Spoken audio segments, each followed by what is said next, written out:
TV KPM. Hello, hello, hello, my friends. How are you doing at home? Are you feeling great today? You should be feeling great because this is the lesson where you can enrich your vocabulary. You're going to learn a lot of heartwarming lessons and, of course, valuable life lessons that we can practice every day. You must be wondering what we're going to learn today, isn't it? Of course, you are now watching Didik TV KPM in the slot of Sukses SPM 2022. And my name is Hanif Sean. I'm super excited, of course, because we are learning Kesusasteraan Inggeris tingkatan 4 dan 5 or English Literature for Form 4 and Form 5. So, you'll be wondering who would be teaching us today? Let's take a look at our teacher's profile.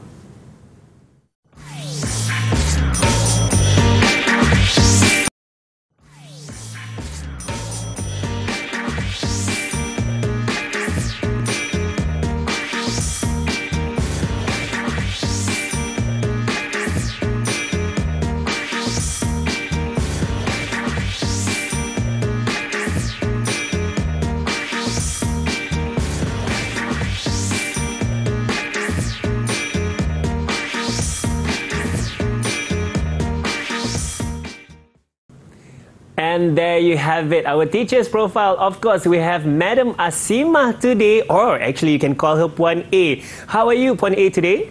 I'm all right, thank you. I'm sure you're feeling fantastic for our lesson today. Excited to see everyone for this lesson today. That is great. And of course, Puan A, it's not just the both of us. We definitely have our interpreter, which is Cikgu Buhari, or we can also call him Cikgu BQ.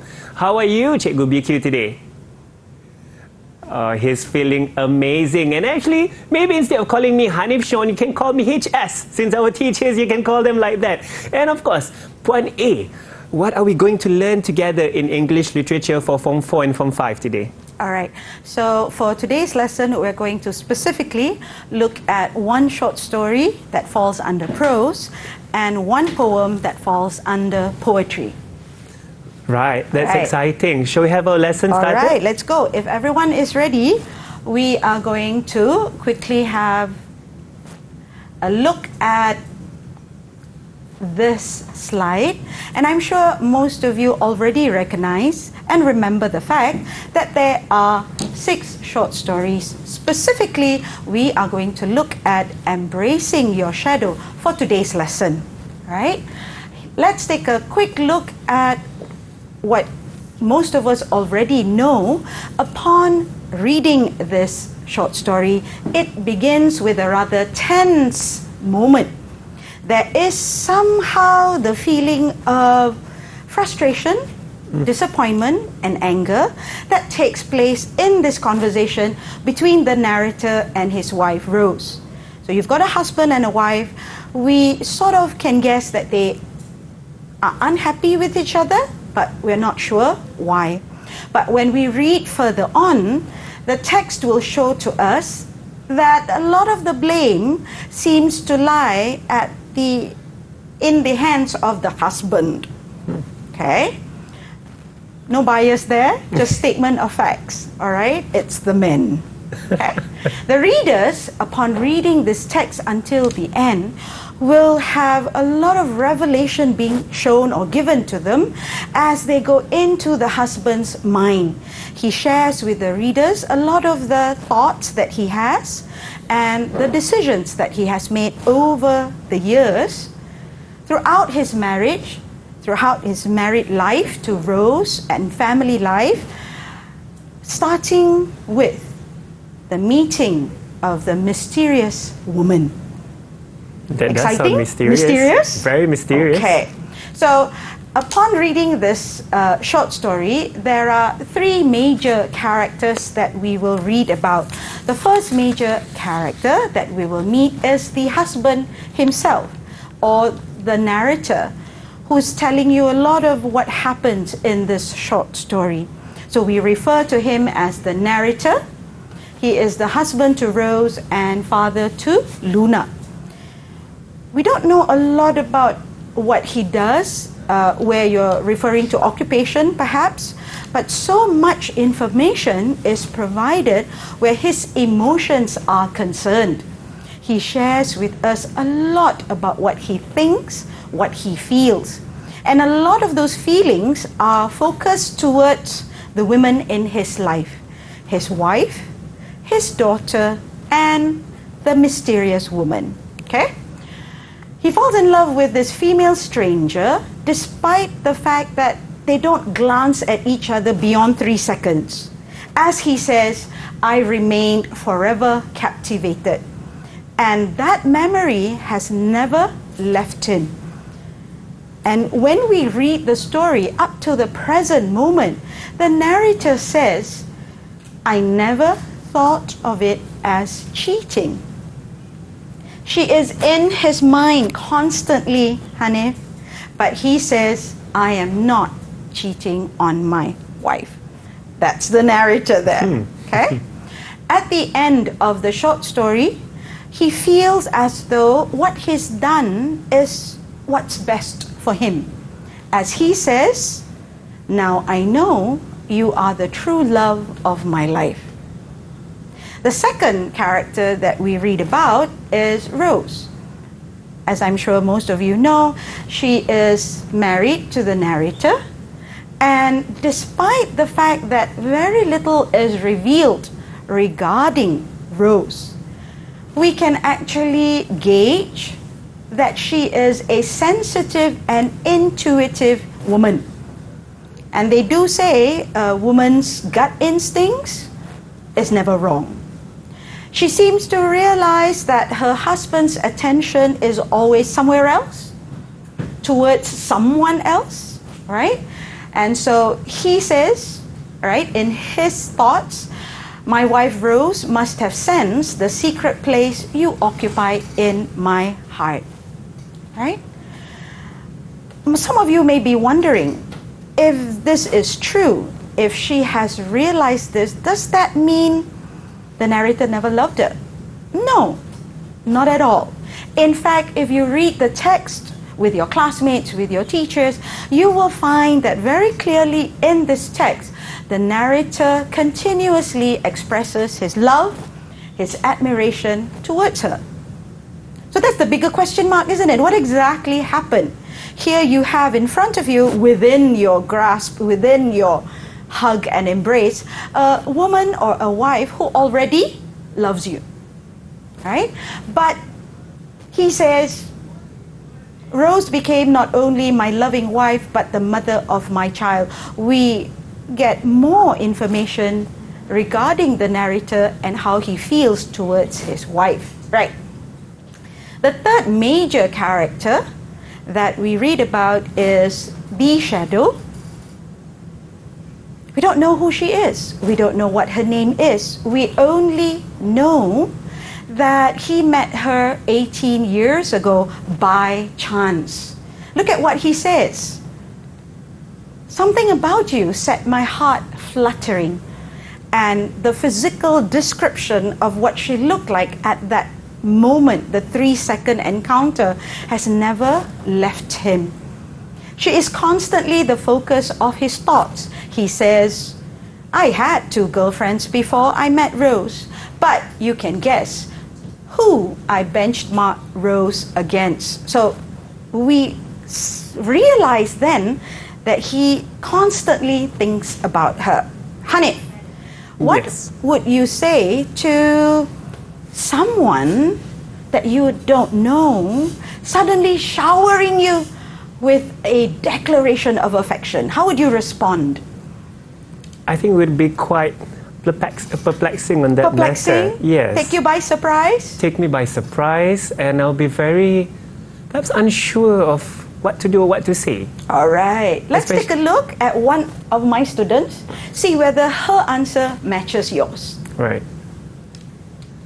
If a complete stranger declared love to me, teacher, firstly, I would be in shock. I would probably ask them who they are and how they know me. Maybe after I say thank you, I would state clearly I would be more comfortable being friends with them instead of doing anything else. Secondly, I would also tell them I appreciate their confession. It's just that it is not something I am looking forward. All right, that was a very interesting answer by our pupil here. So does it kind of like matches my answer that was perplexed, and she's also shocked. Right. Okay, let's move on. We've seen 3 major characters.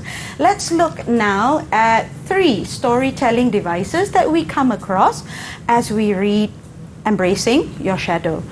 And I would have to say, Hanif, the use of flashbacks in this text is especially significant because the narrator constantly shares with us events that have happened. Events that are very much influenced by that first time he met her. Then you have monologues. He constantly speaks to himself. He constantly justifies his actions. He constantly talks to himself about the regrets he has, the feelings that he has towards the narrator. And then you also have symbolism as a device used to tell the story. Symbolism, as we know, is a device that we use where one person or one object, one color even, is used to represent a major idea. So red for courage, black for death, pink for cute love. Here you have embracing your shadow. The shadow there represents love that is beyond our grasp, love that is not real. And it says here, an imaginary lover in an imaginary relationship ultimately destroys what's there in reality. The relationship that he has with his wife Rose is destroyed, and we are left to wonder whether they will stay a happy family or not. Right? So you've got their symbolism, and then earlier on we saw monologues. Do you speak to yourself? I do sometimes. You do? You share your positive reinforcements. Okay, but look at this. When we look at the monologues of the narrator, he's sharing mostly all the things he feels he's done right. Obsessing over a woman he's only met for 3 seconds? 18 years ago. Right? So we also looked at flashbacks, how you have going into the past, not all are happy memories, how you have the narrator justifying his actions, especially towards his family, by recalling all the beautiful moments. They're not even real. Those moments that he seems to share with his lover are all in fantasy. In his fantasy. Right? That is truly very interesting. I do have a question for you. Oh, you have a question for me, yes, right? because you did mention that the shadow is like a love that is beyond his grasp. If my perception is right, this shadow would be the lady that the he shadow met. could be that mysterious stranger, but I've actually had one smart pupil ask me this question. Teacher, embracing your shadow doesn't need to only refer to the narrator searching for love from the mysterious stranger. Couldn't it be Rose yearning, longing for her husband's love, but realizing very sadly her husband's heart is somewhere else? And I found that mind-blowing. I looked at it as a beautiful interpretation. Right, that is truly very interesting about learning this embracing your shadow. And you might be wondering as well, who is this shadow, or even what is this shadow? Isn't it Puan A? Right. Well, we're going to take a short break. So while you ponder on that, we'll be taking a short break, but do not go anywhere. Stay tuned with us on Didik TV KPM. Didik TV KPM. Welcome back on Didik TV KPM. Now you're watching the Sukses SPM 2022 slot, and of course it's a very interesting subject that we are learning today, English Literature for Form 4 and Form 5, and with me is Puan A, who's going to share with us a bit more about sample questions that we're going to learn right now. Right. So earlier on, we took a look at an overview of what we all know regarding the text, Embracing Your Shadow. Before I show my pupils what a sample question might look like, I always have to take a little bit of time to remind them about the assessment objectives. Meaning, for all of you out there, as you are revising the short story with your teachers and friends, when you prepare an answer to any given question, your essay response should include these AOs, as I call them. Yeah? So normally I would tell the students, don't forget, it's not about the length, it's not about how long your essay is, but whether your essay has included AO 1, 2, 3, and 4. If your answer lacks AO 3, for example, then you would have done well with the other 3 AOs, but it would be lacking here, and you wouldn't be able to score high. Yeah? The AOs 1 to 4 refer to knowing the text well, understanding underlying meaning, the ability to discuss language use, and of course being able to provide a personal response. An example of personal response would be the earlier question that I asked Hanif about responding to a declaration of love.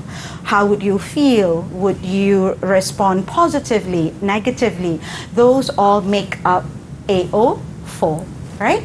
Let's take a look at this slide where I have an extract of passage taken from the short story.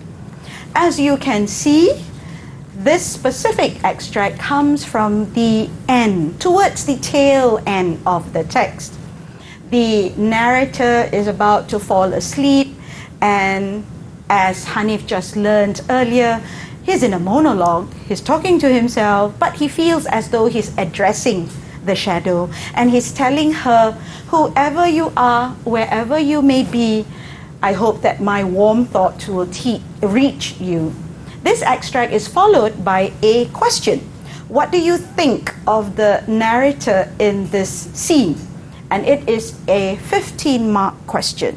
Yeah? So this adheres to the format of the paper.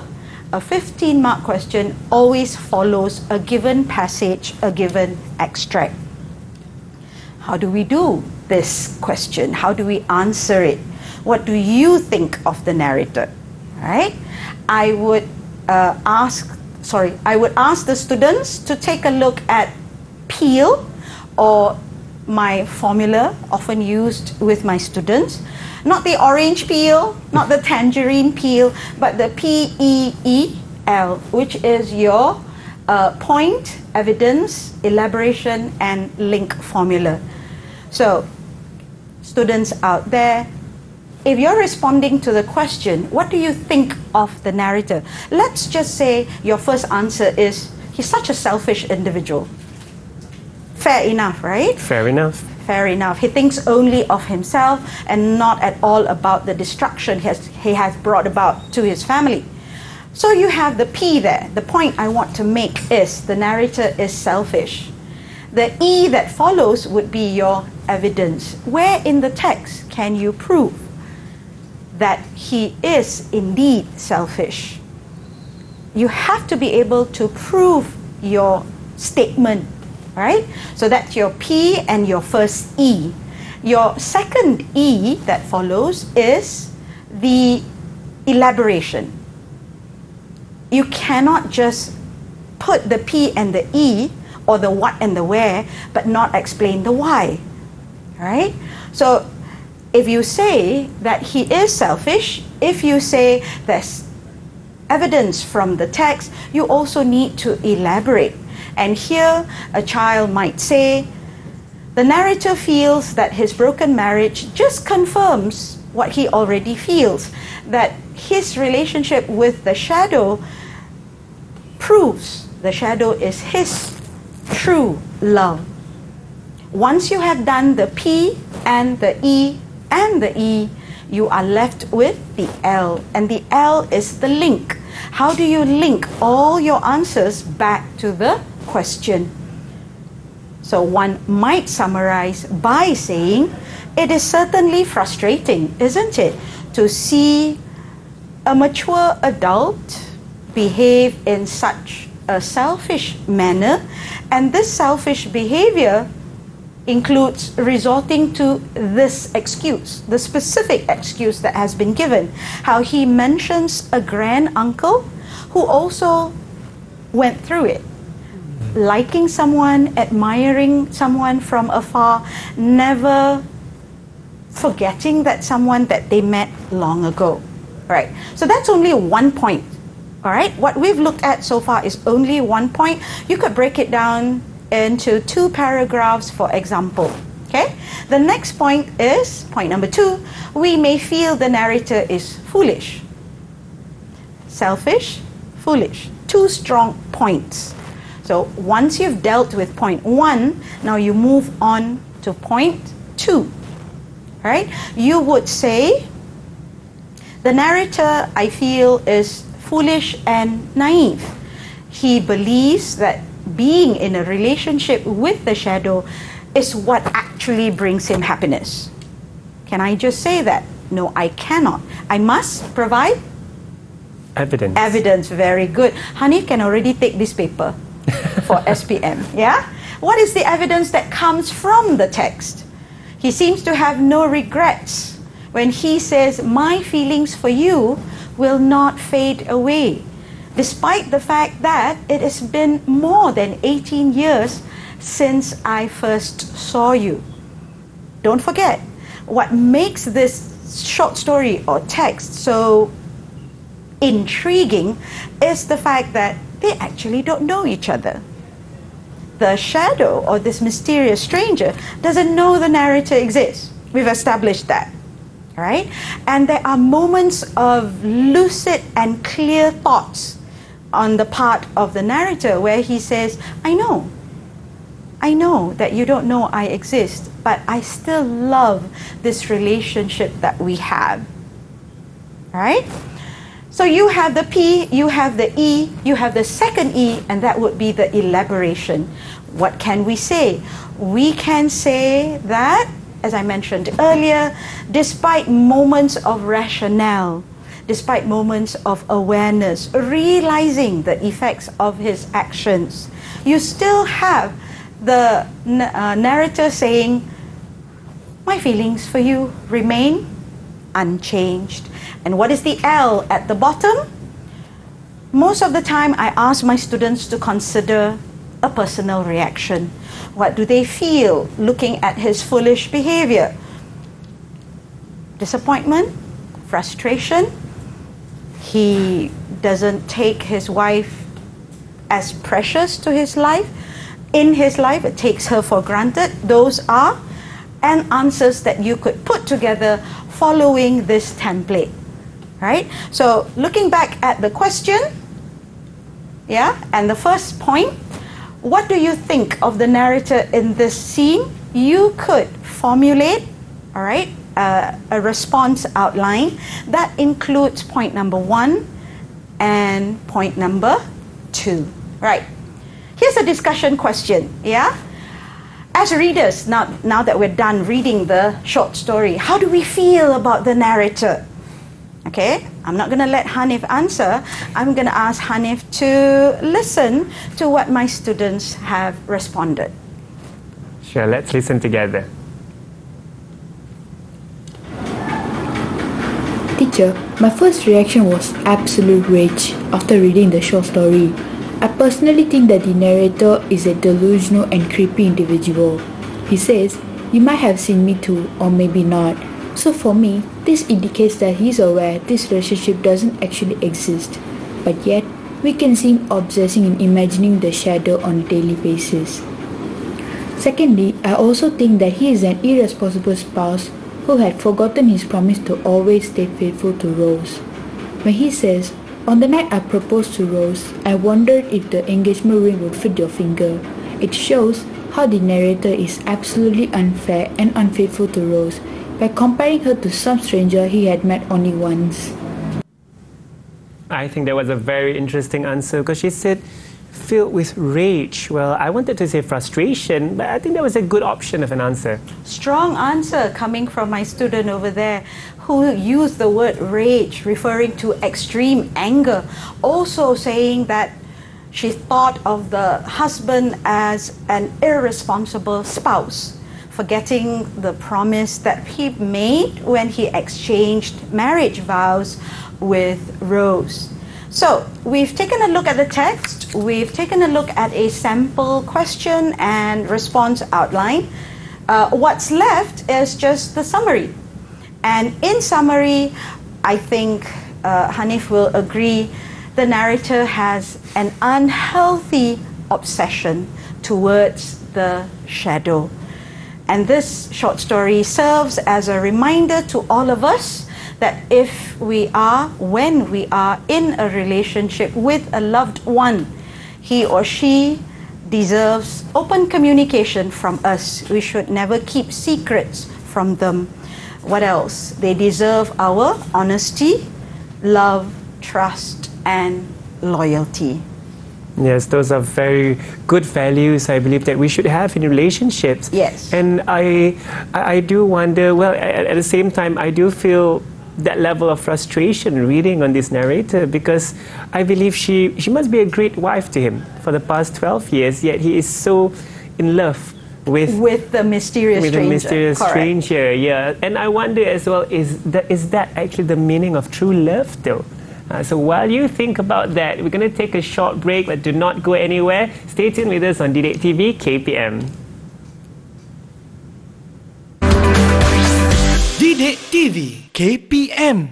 We are back on Didik TV KPM in the slot of Sukses SPM 2022, and it's a very interesting subject that we're learning together, which is English literature for Form 4 and Form 5. Now we're going to give focus prose and poetry, embracing your shadow and daffodils. That's our topic, focusing on poetry, overview and devices. With me is Puan A.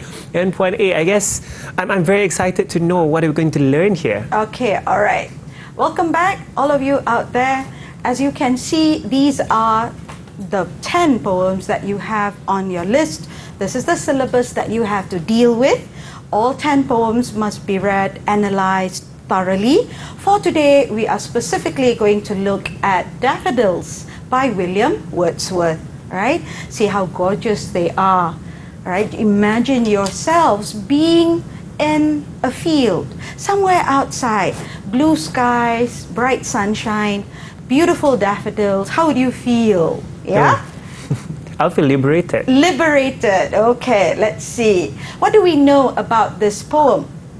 Initially feeling lonely, alone, yeah? Miserable. This poem shows us, the readers, how the persona's unexpected encounter. He suddenly comes across a field of these yellow daffodils, and observing them, watching them, lifts his mood. Very much like Hanif's answer earlier, liberated, that sense of freedom from the initial sadness that he feels.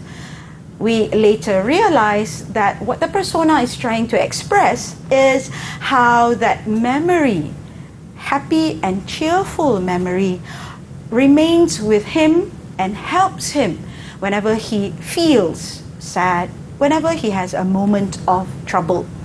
Okay, historically speaking, Daffodils by William Wordsworth is celebrated as a classic example of romantic poetry. And for those of you who have done this poem with your teachers, I know you know what I'm talking about.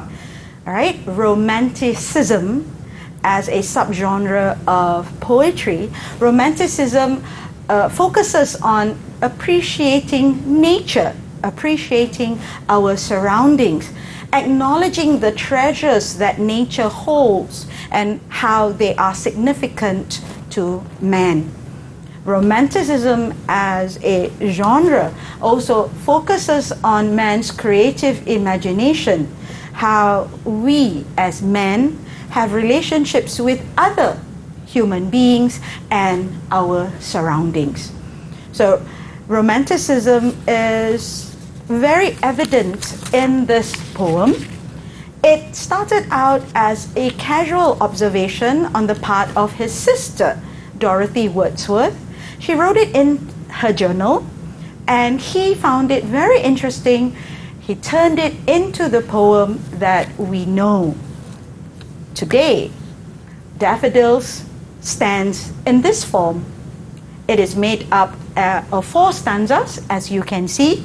It begins with the very famous line, "I wandered lonely as a cloud." So wandering sort of aimlessly with no sense of direction, not knowing where to go. And then it continues with the 3rd line, "When all at once," meaning suddenly, unexpectedly, "I saw a crowd, a host of golden daffodils." So the 2nd and the 3rd stanza focus a lot on how the persona felt as he sat there perhaps under the trees, just admiring the beauty of the daffodils. It felt as though they had invited him in to watch a performance. He complied. He said, "Okay, I'll sit down and watch." And as he watched the show, he felt so much better. He says there, a poet could not but be gay. Gay there meaning Happy. Cheered up, happy, overjoyed. All right, those are the words that come to mind. A poet could not but be gay in such a jocund company.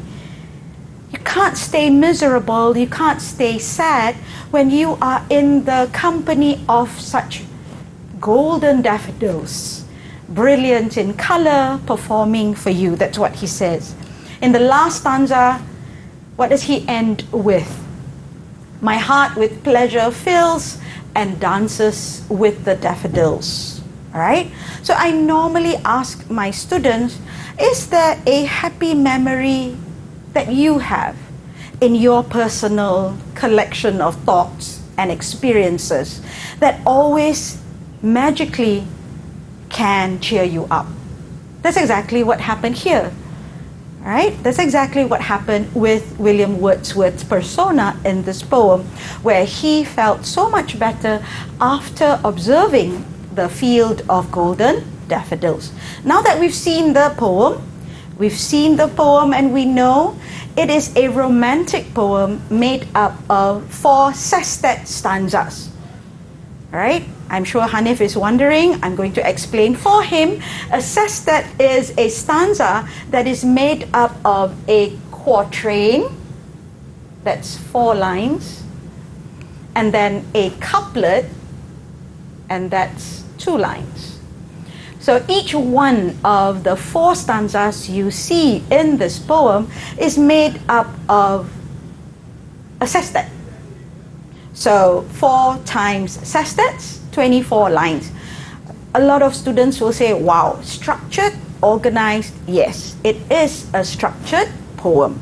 And it has a rhyme scheme, A, B, A, B. Those are the first 4 lines, followed by the couplet, C, C. Right? So you have a rhyme scheme, you know what the poem looks like.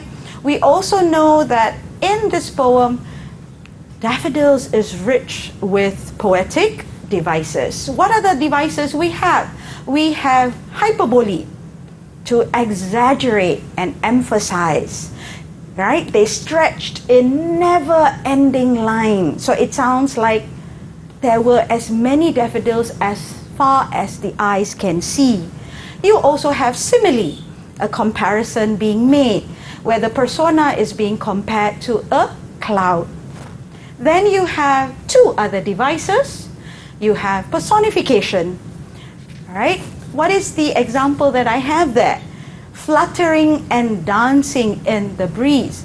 Who is dancing in the breeze? The daffodils. So the daffodils there in the poem are being described as though they are actually dancers, dancing along to music and performing for the persona. Then you have an example here of visual imagery. When all at once I saw a crowd, a host of golden daffodils, where? Beside the lake, beneath the trees. So you can visualize how he had walked along with no sense of direction, and then he had unexpectedly come across this field of daffodils, and how that encounter was so beautiful to just sit and watch. All right? So here's the poem again, but as you can see, I've colored the answers that were mentioned earlier. All right, in these lines here, those are examples of simile, personification, hyperbole, as well as visual imagery. What other examples can you see? Examples of personification, examples of hyperbole. Okay, Hanif is about to cry. He can't figure out what the answer could be. I'm going to ask one of my students to try and help you out. Please do. I think I would need help here. Let's take a look at her answer. Well, teacher, I found other examples for all three. For hyperbole, there is 10,000 saw I at a glance, referring to the daffodils. For personification, I found the line tossing their head in sprightly dance as a very good one. And lastly, for visual imagery, the phrase outdid the sparkling waves in glee is a very good example as well. Yes, that was a great help for me. Are her answers right, Puan A? Right. So when you have that 10,000 saw I, obviously you're going to ask yourself, really? Did he count the daffodils one by one? Surely not. So this device, using 10,000, hyperbole there, emphasizes how he felt. He felt as though he was looking at 10,000 daffodils. When you have tossing their heads, whose heads? The daffodils' heads. So you have there the daffodils dancing along like they were actual dancers, right? And here, outdid the sparkling waves in glee, a beautiful example of, what is this? Sparkling waves in glee. Would you say visual imagery? Yes, we can. This is an example of how the daffodils were in competition with the daffodils, the waves and the daffodils. Okay, so far? Right, I think that sounds good. So a personification here is, how do I describe a personification here? Okay, good question. What is, let me write this here. Please excuse my scribble. What is personification? Personification is a device that we use when we put or place human traits, human characteristics to something that may not be alive, a non-living thing. So you may come across sentences like, the sky cried today. We know and understand that from that sentence, the meaning or actual meaning is, there was heavy rain. Okay, the sky cried today. When we look at the poem, we find that you have personification being used to put their human characteristics, human traits to the daffodils. Of course, Hanif is going to say, yeah, but the daffodils are just flowers. Well, I think that would be very interesting. Or perhaps the trees wave in the breeze, Correct. something like that. Correct. Right, so while you think of more examples, we are going to take a short break. Perhaps you can share your answer with us at some time, all right? So do not go anywhere. Stay tuned with us on Didik TV KPM.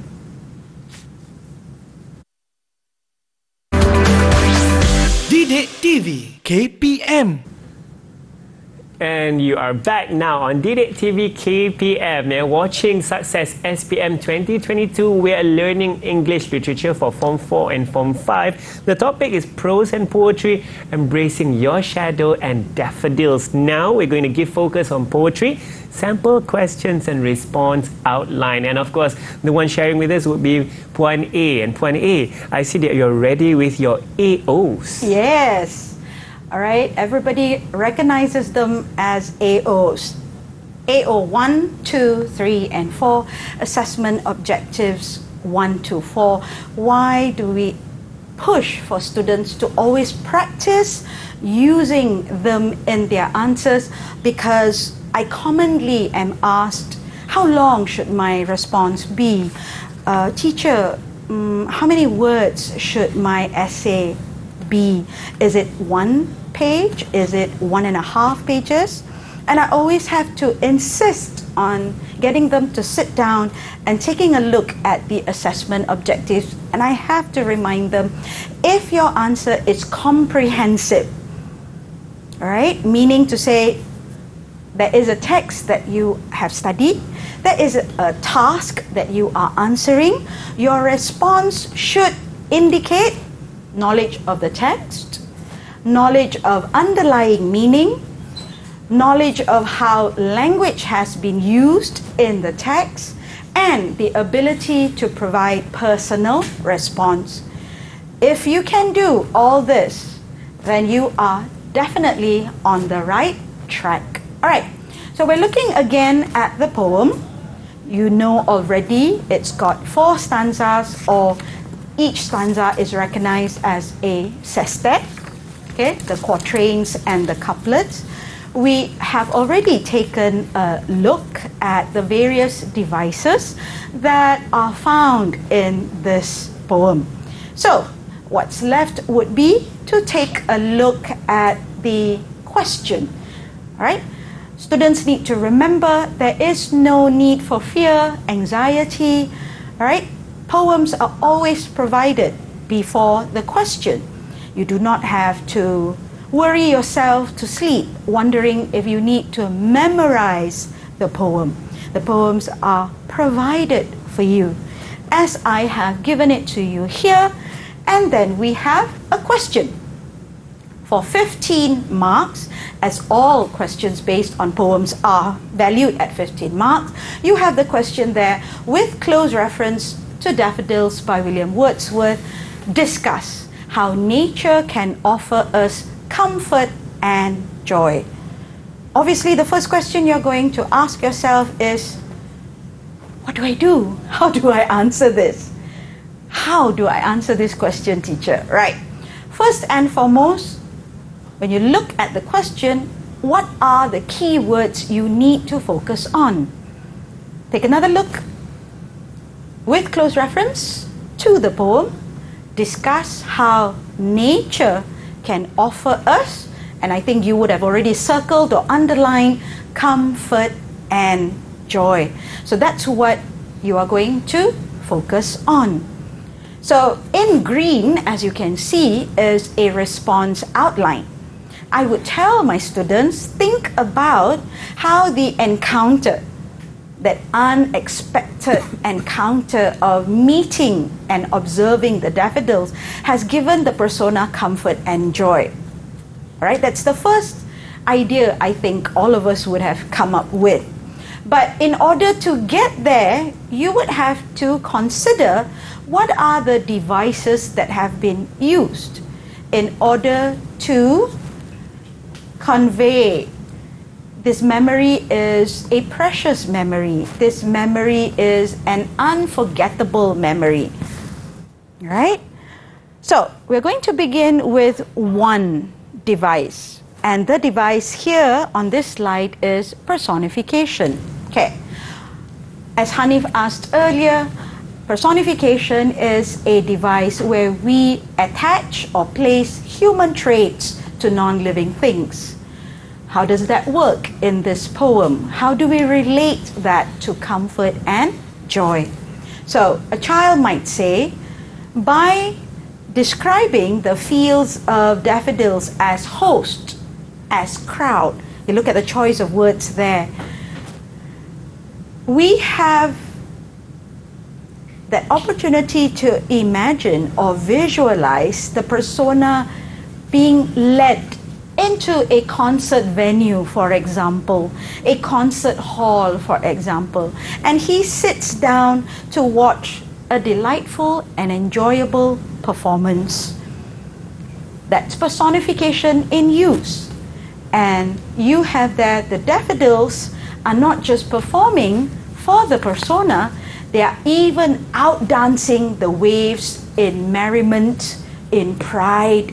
It's sort of like the daffodils are saying, we're better dancers than you. And daffodils wouldn't be able to do that, right? Anybody might say, but they're flowers. No, they're not. Not in this poem. In this poem, daffodils, as you can see here, using the words host and crowd, are like dancers performing for the appreciation of the persona, right? Then you have another possible answer. You might want to say that the device simile as used in this poem, especially in the first 2 lines, where he says, I wandered, lonely as a cloud. When he likens himself, compares himself to a cloud, floating aimlessly, he is indicating there the sadness and the loneliness that he feels. So you have the simile in use, and that expresses how the persona feels, especially before he meets the daffodils. What happened after that? After that, clearly his mood changes. He is cheered up. The mood is one of joy. He is inspired by what he has seen. Number 3, hyperbole or exaggeration. Now, most of us use hyperbole on a daily basis. I'm so hungry, I could eat a horse.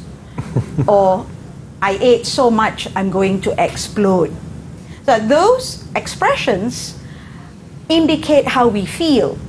And likewise, in this poem, hyperbole or the exaggeration used by the poet indicates to us the persona felt overwhelmed. It took him by such great force. Wow, an amazing sight.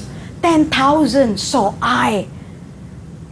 And it was such an uplifting discovery, because seeing those daffodils obviously made him feel so much better. All right? So those 3 answers are possible answers.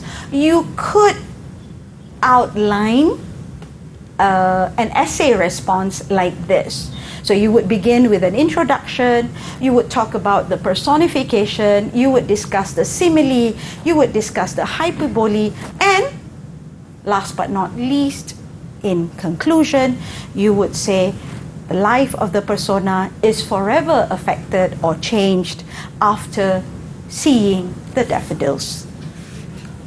Okay so far? Yeah. All right. That is good. Let's take a look at this discussion question. We've taken a look at the poem. We've taken a look at the sample question and answer. Now let's take a look at this question. How does seeing the dance of the daffodils, or how has, maybe I made a mistake there, how has seeing the dance of the daffodils changed the persona? Is he the same person from the beginning till the end of the poem? No. Right? The daffodils has given such a wonderful effect. Right? How has it changed him and changed him for the better? Hanif, you want to try? I would try. I would love to try there. I do feel that the daffodils have positively impacted him. Positively impacted him. Great response. Because it started with him feeling sad, and that sadness had been uplifted. And he has this sense of joy, appreciation for nature, I believe. That great transformation from sadness to joy. Okay, let's see if one of my students, let's see if her answer matches yours. Right, let's take a look together. Well, firstly, it made the persona realize that the golden daffodils aren't just a flower or a part of the Mother Nature, but it is actually more than just a flower. I gazed and gazed, but little thought what wealth the show to me had brought. This shows that the persona was absolutely struck by the beauty of the golden daffodils that his gaze was actually transfixed to them. It was so beautiful that they naturally lifted up his mood and made him happy as he saw them dancing sprightly. Secondly, he remembers the happy memories of seeing the dancing golden daffodils whenever he is feeling lonely. For off when on my couch I lie, in vacant or pensive mood, they flash upon that inward eye. It was that precious memories in chosen company that remains and comfort him when he is feeling empty or in deep thoughts. Well, perhaps does her answer match That a bit of my answer, that perhaps? is very much a great match. Thank you to Fatini, my pupil, as well as Hanif. What they have both successfully been able to do is to understand how mesmerizing the daffodils were and how that precious memory is one that will stay perhaps deep within the recesses of his mind, but whenever he faces a struggle, whenever he has a problem he is experiencing and he's by himself thinking about what to do, what's the next step he should take, suddenly he is inspired by that memory, and that memory of seeing the daffodils and how it made him feel will guide him to overcome the challenges and tribulations of life. I love how 1A said that. So with beautiful memories, you're able to overcome, you're able to offset all these trials and tribulations that we go through of life in our daily lives. Yes. And 1A, can we have a summary of what we have learned together today? Together, what we looked at prose. In particular, we looked at the short story, Embracing Your Shadow, the importance of communication, love, and trust. And in poetry, we took a look at Daffodils, how we, after reading that iconic romantic poem, must open our eyes and appreciate all the beauty that nature has. I fully agree to that because nature is beautiful, and of course it is also our responsibility, on a side note, to always preserve the beauty of our nature, and that's very key. And with that, of course, we would like to thank our teacher today, which is Madam Asimah Amaluddin, or we call her Puan A. I think we had a brilliant lesson today. It was very heartwarming. I was very touched by some of the things that you had mentioned. Thank you for very having much. me here today. And of course, our interpreter, which is Cikgu BQ. So thank you so much, Cikgu BQ, for being here today, and I'm sure our pupils at home, you have learned so much and continue learning. Embrace the knowledge, embrace the messages that you read in English literature, and that would definitely help you in your daily lives. My name is HS, and I hope to see you again on DDET TV KPM. Bye everyone.